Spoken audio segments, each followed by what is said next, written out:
Efésios capítulo 5, versículos de 22 a 33. O casamento conforme a Bíblia. As mulheres sejam submissas ao próprio marido, como ao Senhor, porque o marido é o cabeça da mulher, como também Cristo é o cabeça da igreja, sendo este mesmo o Salvador do corpo. Como, porém, a igreja está sujeita a Cristo, assim também as mulheres sejam em tudo submissas ao seu marido. Maridos, amai vossa mulher, como também Cristo amou a igreja, e a si mesmo se entregou por ela, para que a santificasse, tendo-a purificado por meio da lavagem de água pela palavra, para apresentar a si mesmo igreja gloriosa, sem mácula, nem ruga, nem coisa semelhante, porém santa e sem defeito. Assim também os maridos devem amar a sua mulher como ao próprio corpo. Quem ama a esposa, a si mesmo se ama, porque ninguém jamais odiou a própria carne, antes a alimenta e dela cuida, como também Cristo o faz com a igreja, porque somos membros do seu corpo. Eis porque deixará o homem a seu pai e a sua mãe, e se unirá à sua esposa, sua mulher, e se tornarão os dois uma só carne. Grande é este mistério, mas eu me refiro a Cristo e à igreja. Não obstante vós, cada um de per si também ame a própria esposa como a si mesmo, e a esposa respeite ao marido. Vamos orar ao Senhor. Senhor Deus, nesse momento, Pai, quando ouviremos a Tua palavra, que o Senhor venha, Deus, a trabalhar no coração de todos os que estão aqui. Que de alguma maneira, Deus, a palavra que venha a ser anunciada hoje, neste dia tão festivo, possa alcançar, Deus, o coração de todos que estão aqui, com a ajuda do Teu Espírito Santo. Que o Senhor possa nos dar a sabedoria, a graça, Deus, para poder transmitir a Tua mensagem. E assim o Senhor atue em cada coração. Pela graça de Cristo nós oramos, no nome dEle. Amém. Esse trecho aqui das Sagradas Escrituras, ele é riquíssimo em ensino sobre o casamento. A gente não vai ter um tempo, claro, vasto, para poder trabalhar cada aspecto deste texto aqui, dos versículos 22 a 33. Mas eu gostaria de apenas notar 3 lições bem claras e específicas aqui a respeito do casamento, de como viver o casamento conforme a Bíblia Sagrada. E essas 3 lições tanto valem para os homens e para as mulheres, né? Não é só para um, mas aqui o texto ele aborda 3 lições que são para todos, certo? E a primeira lição que nós aprendemos, Marcelo e Milena em especial, a respeito do casamento, é que o casamento é uma união, reflexo de uma aliança maior. O casamento é a união, reflexo de uma aliança maior. E essa é a primeira e fundamental lição que todos nós aqui devemos aprender acerca do casamento. Até mesmo aqueles que ainda não são casados, né? Tem o Marcos ali, o Mateus. Até falei, né, Mateus? Eu encontrei o Mateus todo bonitão. É você que vai casar, Mateus, né? Aí lembrei que era o Marcelo e a Milena. Mas vale também para os solteiros, não somente para os casados. E a primeira e fundamental lição é essa: é que o casamento entre um homem e uma mulher é o reflexo de um casamento maior e supremo que Deus projetou desde os tempos antigos, que é o casamento entre Cristo e a sua igreja. Observe que existe aqui pelo menos 6 vezes uma palavrinha chave nesse texto, que é a palavra como.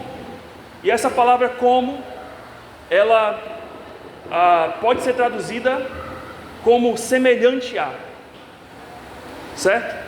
Note o versículo 22. O versículo 22 é dito que As mulheres sejam submissas ao próprio marido como ao Senhor. Como ao Senhor. Versículo 23, a gente percebe de novo que o marido é a cabeça da mulher, como também Cristo é o cabeça da igreja. Se você vai lá no 24, a mesma coisa, na sequência. Como, porém, a igreja está submissa a Cristo, assim também as mulheres sejam em tudo submissas aos seus maridos. Mas quando vamos para o 25, também aparece essa palavra: maridos, amai a vossa mulher, como também Cristo amou a igreja. Se você vai no versículo 28, novamente, assim também os maridos devem amar a sua mulher como ao próprio corpo. Se você vai no 29, a última vez em que essa palavra está relacionada a Cristo e à igreja, você lê: porque ninguém odiou jamais a própria carne, antes a alimenta e dela cuida, como também Cristo o faz com a igreja. Então, aqui nós aprendemos que todos os casamentos, eles precisam ter como base, como mira, a Cristo e a igreja. O casamento, ele não está baseado naquilo que o homem acha que deve ser o casamento, naquilo que a mulher pensa ou imagina, naquilo que o especialista diz como deve ser o casamento, como o psicólogo diz como deve ser o casamento. Mas para nós, aqueles que conhecem a Jesus Cristo, para você, Marcelo e Milena, a maneira como nós precisamos lidar com o nosso casamento e observando como Cristo cuida da sua igreja, e como a igreja honra, respeita e também ama a esse Senhor Jesus Cristo. Então, o modelo que é requerido aqui para todos os casais é que vivam semelhante ao amor que Jesus Cristo, o noivo, tem pela sua igreja, a sua noiva. E a pergunta fundamental, talvez, que você possa fazer neste momento é: mas pastor, o que tem a ver Cristo e a igreja com o meu casamento? O que tem a ver?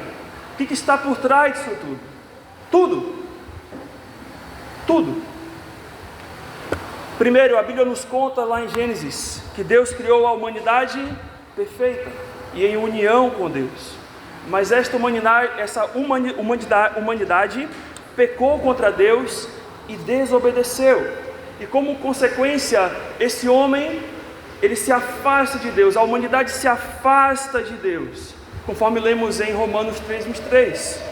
Porque todos pecaram e destituídos e distantes estão da glória de Deus. Mas também, como outra consequência, a humanidade passou a conhecer o que é a dor e o sofrimento. Então hoje você sente dor e sofrimento exatamente por causa dessa desobediência, desse afastamento que você tem de Deus, que o pecado trouxe como consequência, e tendo como juízo maior a morte, porque todos nós um dia morreremos, como está lá em Romanos 6:23, porque o salário do pecado é a morte, ou seja, a recompensa do pecado é a morte. O nosso corpo nasce, um bonitinho, um bebezinho, com umas crianças ali, e você vai crescendo, até você chegar numa idade em que o seu corpo vai se deteriorando, e esse é o salário do pecado, é a morte. Mas não somente isso, não estamos falando somente da morte física, mas a morte em 3 níveis: a morte física, a morte espiritual, que é essa do nosso afastamento de Deus, mas uma morte pior, que é a morte eterna. Essa morte da qual é a condenação, é o juízo de Deus contra aquele que peca contra o Deus Santo. E todos nós estamos passíveis desse juízo eterno. Mas há uma coisa bonita nessa história toda, é que ao longo do tempo, Deus anuncia que virá um Salvador. Deus anuncia que virá um Messias, que salvará a humanidade da condenação eterna, livrando não somente desta condenação, mas dando vida eterna, para que esse homem se achegue a esse Deus, esteja com esse Deus e viva eternamente com esse Deus, juntos, né, irmã Simone? É juntos.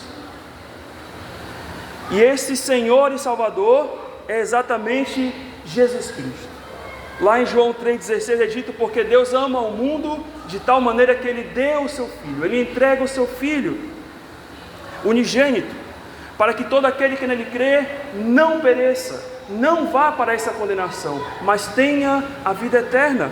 E o que basta ao homem é apenas crer no Messias Jesus Cristo, e ele será salvo. Crer no noivo. E Jesus Cristo, pelo seu muito amor, então ele se entrega para morrer naquela cruz. Por isso que ele morre naquela cruz, para pagar o preço dos nossos pecados, dos pecados daqueles que creriam nele, livrando-os da condenação eterna e dando-lhes a vida eterna ao lado de Deus, para sempre, para estarem juntos com Deus eternamente. E ali, Cristo naquela cruz, ele restaura essa comunhão entre Deus e o homem.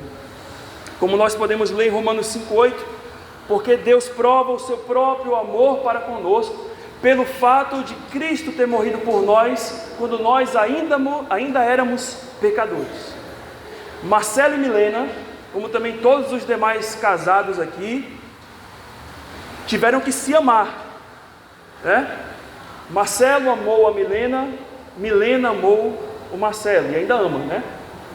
Não é isso? Ok? Mas quando Cristo amou a sua igreja, a igreja não amava. Mas quando Cristo se entregou pela sua igreja, você e eu, se você é realmente um crente em Jesus Cristo, você não amava. Porque a palavra de Deus fala que Ele amou a mim e a você, quando você nem o amava, quando você o desprezava. E esse amor é magnífico. Já amou alguém que não te amava? Aí claro, né, vai voltar no passado agora para poder lembrar de muitas coisas, né? Não volte, por favor. Mas a ideia é difícil, é duro você amar e não ser correspondido. Mas só que o amor de Deus é diferente. Mesmo que ainda pecadores, mesmo que ainda não amando, a palavra de Deus diz que Ele nos amou primeiro. Nós só podemos amar porque Ele nos amou primeiro.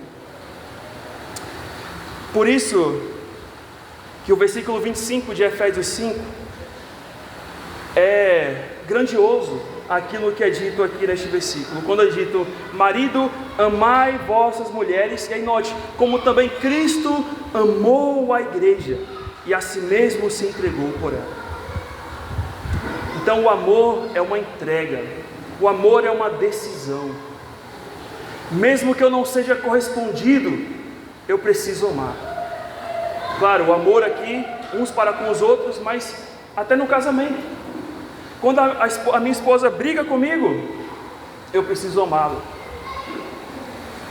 Ou o contrário, quando eu brigo com ela, quando nós estamos ali em situações de divergência, eu preciso amar. Eu preciso me entregar a ela. Porque é isso que é requerido. Porque é isso que Cristo faria. E se o casamento é o modelo do amor entre Cristo e a igreja, então eu preciso seguir a este modelo. E a estes a quem Cristo salva pelo seu próprio sangue, Ele os nomeia de igreja. E Ele liga nesse relacionamento pacífico e profundo por meio da fé, do qual nada pode separar. É o que está lá em Romanos, capítulo 8, versículos 31 a 38. Você já ouviu esses versículos talvez alguma vez? Lá é dito: que diremos, pois, à vista dessas coisas? Se Deus é por nós, quem será contra nós? Aquele que não poupou o seu próprio Filho, antes por todos nós o entregou, porventura não nos dará graciosamente com Ele todas as coisas? Quem tentará acusação contra os eleitos de Deus? É Deus quem os justifica?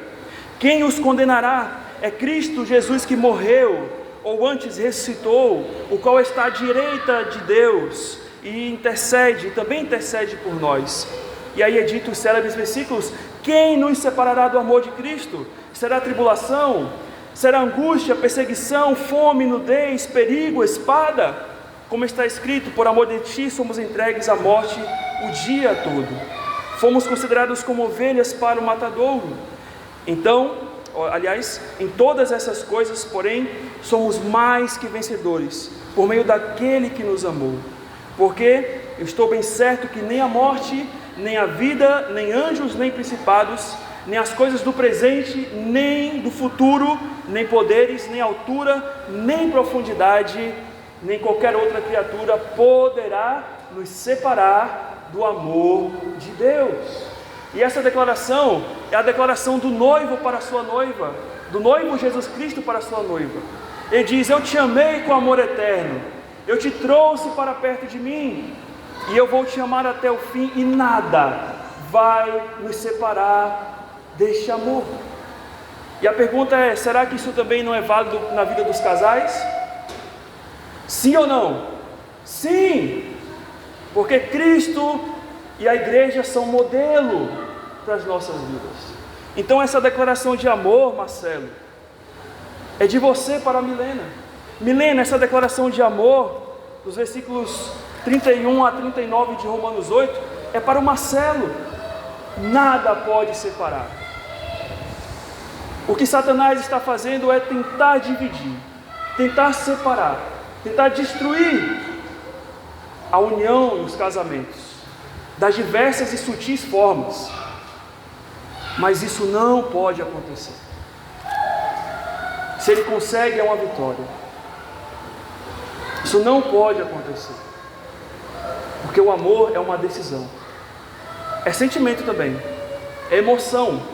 O amor tem o seu lado de paixão, tem o seu lado, de ficar com frios ou borboletas na barriga, de chorar, se alegrar.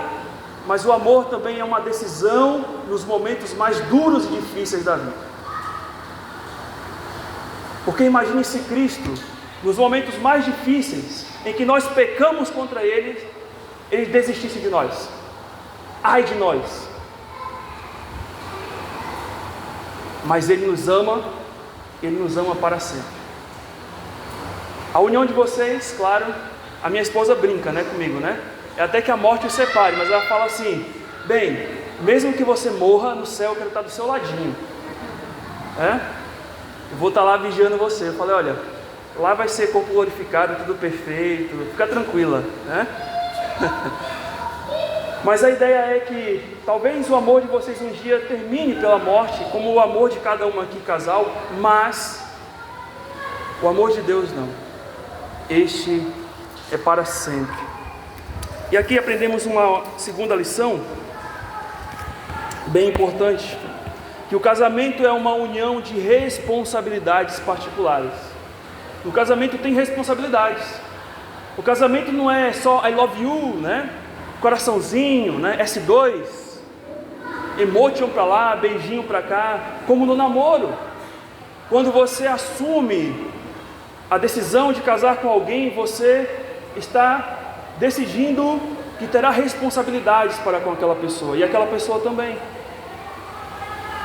Então note que este modelo de Jesus Cristo da igreja não é uma opção, é um dever para os casais cristãos, é um mandamento. Note o versículo 22, olha os imperativos do versículo 22. As mulheres sejam. No versículo 25, maridos, amai. Não está ali: maridos, se possível, ame a sua esposa. Maridos, se possível, se você achar que é bom, se você achar que ela merece, ame. Mas está falando ame. Se você nota o versículo 28, a mesma coisa. Assim também os maridos devem amar. Devem, aqui utiliza uma palavra bem forte, devem amar, 2 verbos, devem amar. E o versículo 33, quando ele faz o resumo das responsabilidades, ele diz: a cada um per si também ame a própria esposa como a si mesmo, e a esposa respeite ao marido. São ordens, são imperativos. Deus ele estabeleceu a mulher e o homem com personalidades diferentes. Deus estabeleceu a mulher e o homem com personalidades diferentes, também com papéis diferentes dentro desse relacionamento. Cristo tem algumas responsabilidades, a igreja tem outras responsabilidades, mas no geral nós podemos ver duas responsabilidades, tema ou base aqui nestes versículos. Se vocês notam os versículos 22 a 24, nós primeiro podemos ver aqui a responsabilidade da mulher, que é de submissão respeitosa ao marido. Submissão respeitosa da mulher ao seu marido. Versículo 22 é dito que ela precisa ser submissa ao seu próprio marido, porque o marido, versículo 23, é o cabeça da mulher, como Cristo é o cabeça da igreja. E aqui, irmãos, talvez é a parte, e aqueles que todos estão aqui, não só a nossa igreja, mas aqueles amigos, familiares, aqui você pode perceber que esse ponto, né? Se você lê isso daqui lá fora, as pessoas te jogam pedra. A mulher se submissa ao marido?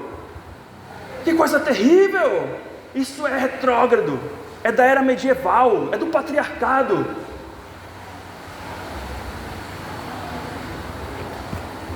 É de Deus, é isso que importa.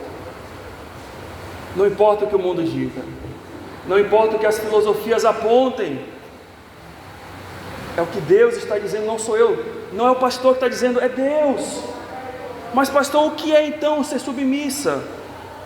O que é ser submissa? Deus estabeleceu o homem para ser o líder do lar e a mulher como sua auxiliadora. Vamos entender isso aqui muito bem. Lá em Gênesis 2,18 é dito que o Senhor olha para o homem e vê, e diz, olha, não é bom que o homem esteja só, eu vou fazer então uma auxiliadora que lhe seja idônea.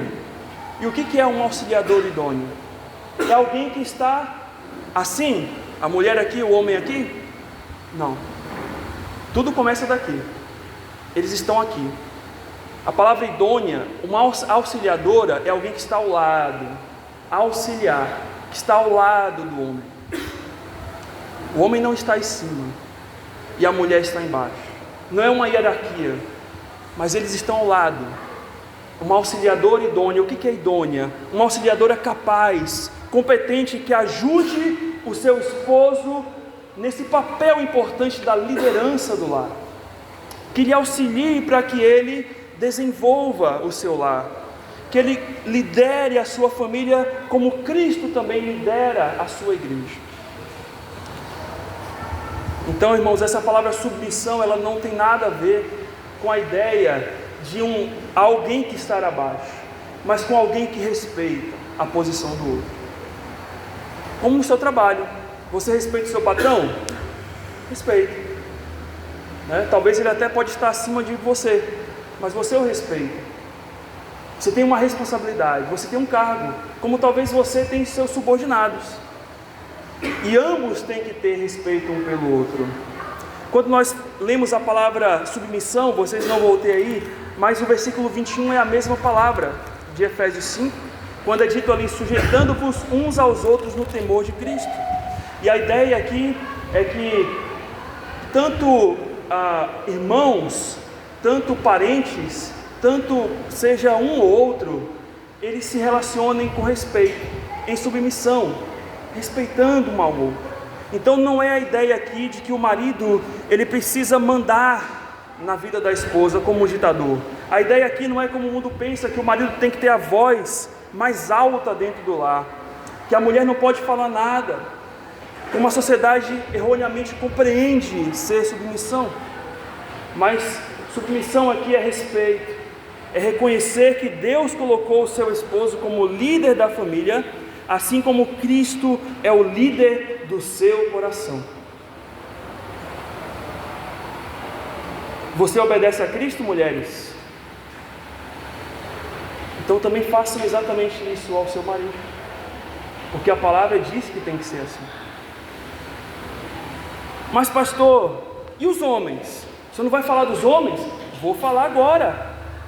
Versículo 25: aos homens é dado a responsabilidade, e essa é muito maior, da liderança amorosa. Versículos 23 a 25, é dito: Maridos, versículo 23 fala que o marido tem que ser cabeça da mulher, ok? Como Cristo é o cabeça da igreja. E versículo 25 é dito: amai vossas mulheres, como também Cristo amou a igreja e a si mesmo se entregou por ela.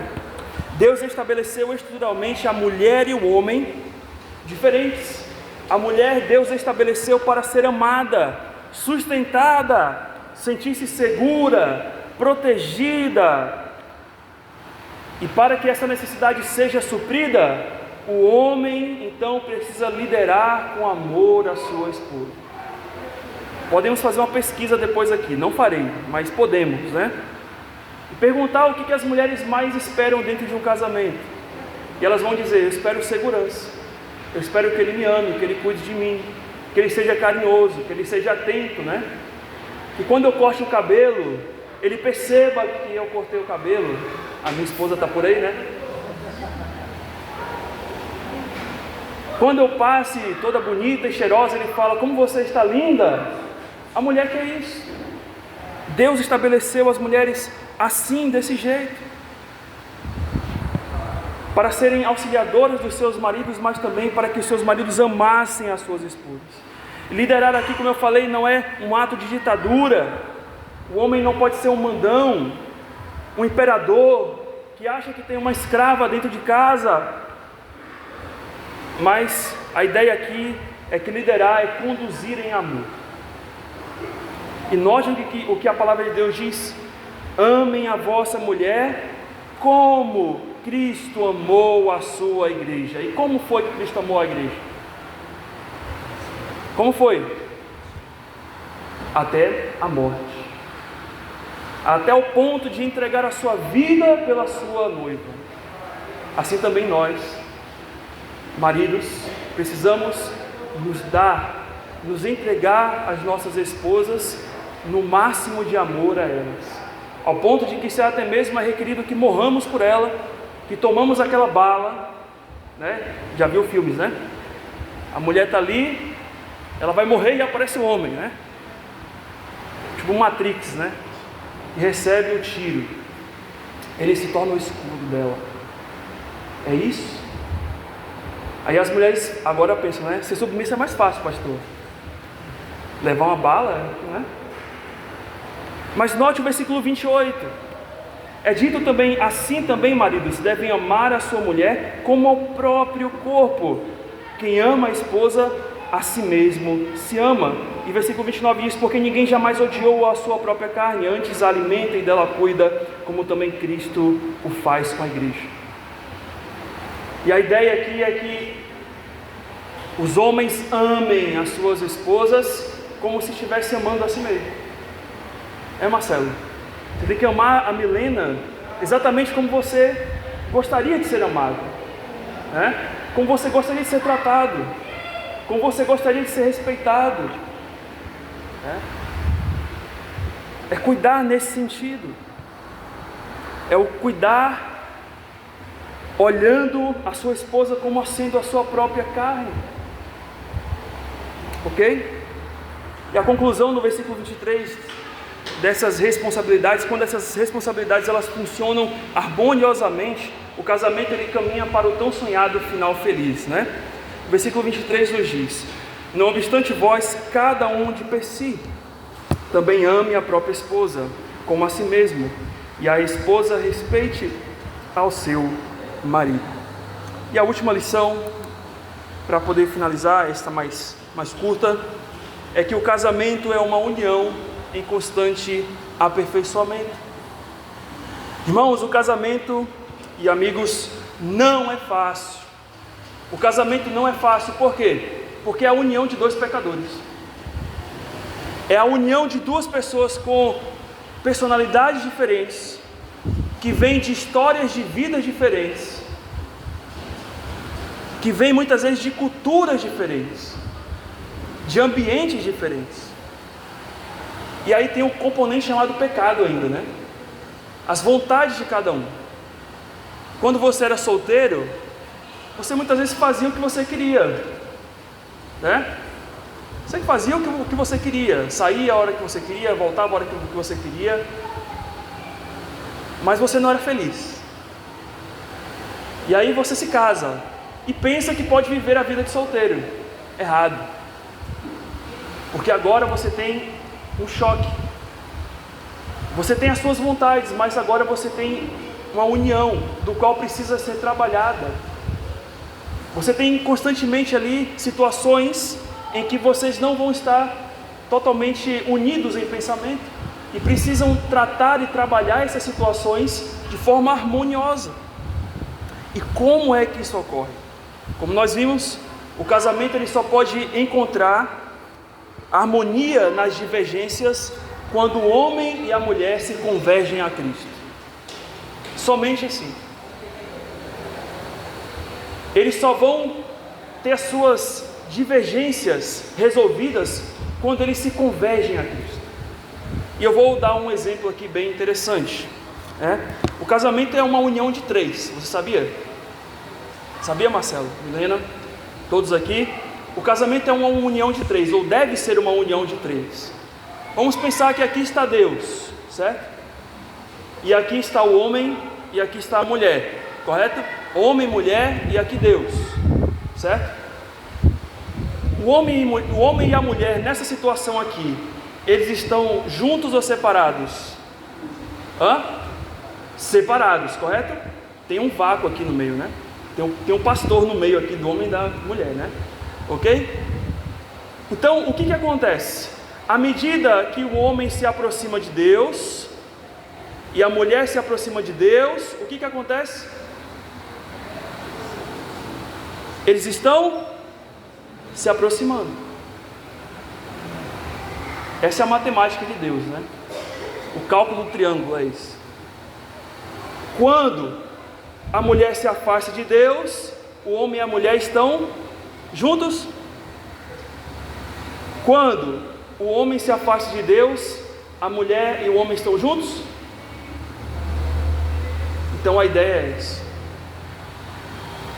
vocês só ficarão um perto do outro quando vocês estiverem perto de Deus. E quando vocês estiverem perto de Deus, Deus vai aperfeiçoar. E essa é outra responsabilidade que Cristo tem para com a sua noiva, a igreja.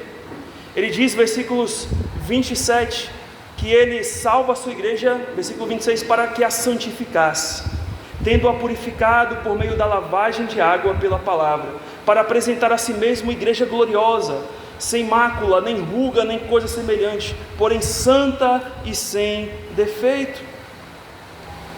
E quando é que Ele vai apresentar essa igreja? Nos dias das bodas do Cordeiro, lá no céu. Então o que Cristo está fazendo hoje é aperfeiçoando aqueles que estão do lado dele, a sua igreja, ao ponto que o dia, quando chegar na glória, Ele apresente a sua igreja perfeita, santa, sem qualquer ruga, gloriosa no céu. E Marcelo e Milena, essa também é a responsabilidade dentro do casamento, como para todos aqui. O seu casamento ele precisa ser santificado a Deus. E santificar-se não diz respeito apenas a se afastar do pecado, mas a se aproximar de Deus. Porque se você só se afasta do pecado, você vai sentir vontade de voltar para Ele. Mas se você se aproxima de Deus, Deus é tão maravilhoso que Ele preenche o seu coração. Ele diz, agrada-te do Senhor, e Ele satisfará os desejos do teu coração. Ele preenche a sua vida. Então, da mesma forma, é o dever que um tem para com o outro.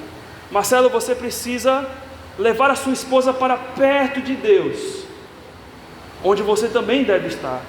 E Milena, você precisa levar o seu esposo para perto de Deus, onde também você está. Porque só assim vocês estarão juntos e permanecerão juntos. Por fim, o segredo do casamento está nos versículos 31 e 32. Esse aqui é o bônus. É dito: eis porque deixará o homem a seu pai e a sua mãe, e se unirá à sua mulher, e se tornarão os dois uma só carne. Grande é este mistério, mas eu me refiro a Cristo e à igreja.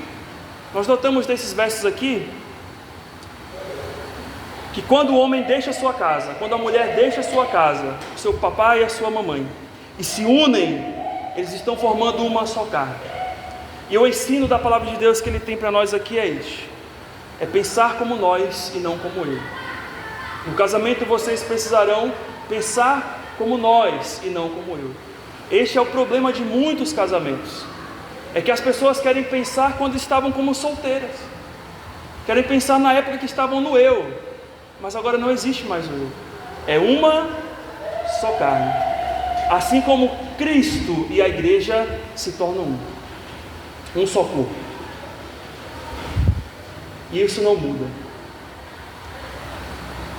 Então, assim como Cristo pensou na igreja e não em si mesmo quando entregou a sua vida para morrer, assim também os casais, um para com o outro, precisam estar tão unidos, pensando no bem-estar do outro. Eu tenho que pensar no bem-estar da minha esposa antes do meu, assim como também ela precisa pensar no meu bem-estar antes dela. E assim o casamento, ele cria a harmonia.